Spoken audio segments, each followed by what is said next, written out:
మేని ఛాయ్పై మనందరికీ మోజెక్కువ. ఒంటి రంగు కాస్త తక్కువగా ఉన్నప్పుడు రంగు తేలటానికి మనలో చాలామంది చేయని ప్రయత్నం అంటూ ఉండదు. టీవీల్లో, పేపర్లో కనిపించిన ప్రతి క్రీముని చర్మానికి పట్టిస్తూ ఉంటారు. అలవాటు లేకపోయినా రంగు తేలుతామన్న నమ్మకంతో రకరకాల ఆయింట్మెంట్లను చర్మానికి పూతగా పట్టిస్తుంటారు. మరి క్రీములు, ఆయింట్మెంట్లతో నిజంగానే మేని ఛాయ మెరుగవుతుందా? అసలు ఈ నమ్మకాల్లో నిజమెంత? ఆసక్తికరమైన ఈ విషయం గురించి డాక్టర్ని అడిగి ఇప్పుడు తెలుసుకుందాం. ఏ క్రీమ్ పడితే ఆ క్రీము అందరికీ సూట్ కాదు. చాలామంది ఈ క్రీమ్ మారుస్తారు, ఫ్రెండ్ చెప్పిందని చెప్పి ఆ క్రీమ్ మారుస్తుంటారు, పక్క వాళ్ళు చెప్పారని ఈ క్రీమ్ మారుస్తుంటారు. అలా కాదండి, ముందు మీ చర్మం గురించి మీరు తెలుసుకోవాలి. మీ చర్మం ఏ టైప్ ఆఫ్ స్కిన్నో అని చెప్పి తెలుసుకోవాలి. ఏంటి, ఆయిలీ స్కిన్నా, డ్రై స్కిన్నా, లేకపోతే నార్మల్ స్కిన్నా అని. ఆయిలీ స్కిన్ వాళ్ళకి lotion based, gel based creams వాడుకోవాలి. అలాగే డ్రై స్కిన్ వాళ్ళకి క్రీమ్ అండ్ ఆయింట్మెంట్ బేస్డ్, అంటే ఆయిల్ శాతం ఎక్కువ ఉన్నది వాడుకోవాలి డ్రై స్కిన్ ఉన్నవాళ్ళు.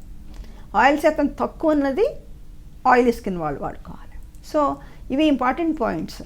వైట్నింగ్ అవుతుందా లేదా అన్నది ఏంటంటే, మీ స్కిన్కి సూట్ అయితే డెఫినెట్గా బ్రైటన్ అవుతుంది. మరి సో ఆ సూట్ కాలేదంటే ర్యాష్ వస్తుంది. ఇవి రెండు జాగ్రత్తగా చూసుకోవాలి. సూట్ కాకపోతే ఇప్పుడు మేము ఇచ్చే కొన్ని సన్ స్క్రీన్స్ ఉంటాయి. ఈ సన్ స్క్రీన్స్ ఏమవుతాయంటే, సన్ పడినప్పుడు ఒక్కొక్కసారి ఆ కెమికల్స్ రిలీజ్ అయ్యి కొంతమంది మొహం నల్లబడుతుంది. సో ఇదొక ఇంపార్టెంట్ పాయింట్. ఏది సూట్ అవుతుంది, ఏది సూట్ అవటం లేదనేది ఇంపార్టెంట్గా చూసుకోవాలి. క్రీము మీ స్కిన్కి సూట్ అవుతుందా లేదా అవన్నీ చాలా చాలా ఇంపార్టెంట్. క్రీమ్ ఏది పడితే అది రాయద్దనే చెప్తాను. ఈ బ్రైట్నింగ్ క్రీమ్స్ అన్నది ఈ మధ్య వాడుకలో చాలా ఎక్కువగా ఉంటుంది. ఒకటి ఏంటంటే, బ్యూటీ పార్లర్ వాళ్ళు ఈ స్కిన్కి ఈ క్రీమ్ వాడండి, మీ స్కిన్ బాగా బ్రైటన్ అవుతుంది అని ఇస్తున్నారు. ఆ క్రీమ్స్లో చాలా క్రీమ్స్లో స్టీరాయిడ్స్ ఉంటున్నాయి. ఎస్, స్టీరాయిడ్ మొదట వాడినప్పుడు బ్రైటన్ అవుతుంది స్కిన్, కానీ తర్వాత ఫేస్ మీద పింపుల్స్ అని రకరకాల ప్రాబ్లమ్స్ అన్నీ వస్తున్నాయి. మాకు ఈ మధ్య కాలంలో మేము ఇలాంటి ప్రాబ్లం చాలా ఎక్కువగా ఫేస్ చేస్తున్నాము.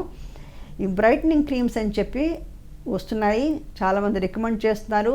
డైరెక్ట్గా ఫార్మసీ షాప్కి వెళ్ళిపోయి తీసేసుకుంటుంటారు, లేకపోతే బ్యూటీ పార్లర్ వాళ్ళు ఇస్తూ ఉంటారు. ఇలాంటి క్రీమ్స్ మూలంగా చాలా జాగ్రత్తగా ఉండండి.